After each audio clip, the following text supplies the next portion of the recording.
So yesterday we were talking about impermanence and what that has to do with the Four Noble Truths. Well, the third noble truth is really about impermanence. It's about this idea the Buddha had that there is an end to suffering. The Buddha said that I've come here and I only teach one thing, suffering and the end of suffering. So the first part is his diagnosis. He's talking about what it is that afflicts us all, and what that is suffering. He says we suffer, and there's a reason that we suffer, and the reason we touched on yesterday, the reason, the three visions, the three men that he saw, the old man, the sick man, and the dead man. Those three things encapsulate the big reasons that we suffer, because we have no control over aging or sickness or death. And now we're into the third noble truth, which is there is an ending to suffering. Old age, sickness, and death are painful, but they don't have to be suffering. We do not have to suffer because we grow old. If we can accept that we grow old, if we can accept that from 17 to 25 our bodies will change, and from 25 to 35 they will continue to change, and so on. From 35 to 55 our bodies go through major changes. And if we can accept that, even though it's painful, even though the beautiful bodies we had at 25 are no longer quite as beautiful, that may be painful, but it doesn't have to cause us to suffer.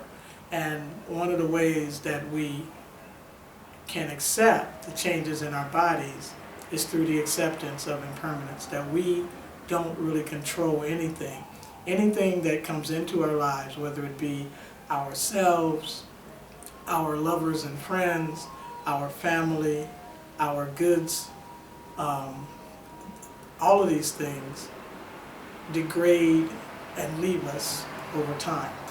Whether or not it is because our friends grow old and grow away from us or move from us, our parents pass away, our children outgrow us and move out into the world, regardless of what the reason is, there is nothing in our lives that is permanent, including ourselves. The acceptance of that, the ability to let things come in, affect us, and go away and affect us as they leave. That's where the end of suffering comes.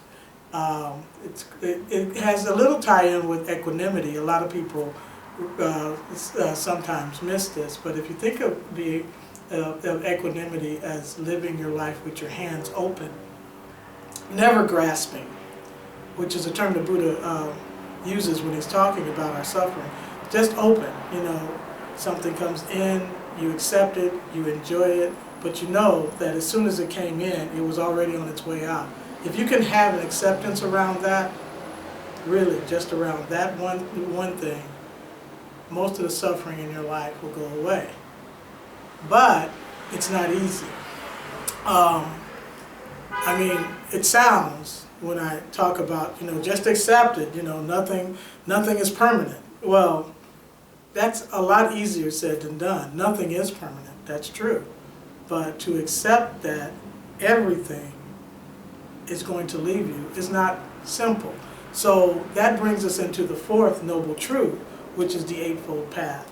So the Buddha said, and I've gone over this once before, we suffer, there's a reason we suffer, there's an end to suffering, and here's how to end suffering. And the here's how is the Eightfold Path. So we take on this practice, this 8-pointed practice, we can get to a place where we live this equanimous life, where things come in, we enjoy them, we smile, how beautiful, how wonderful, and we know and accept that things are also leaving us all the time. And it makes for a happier and eventually a more enlightened life. I'm Kathy Halili Akoma. This is Kente Wisdom, Thanks for joining us.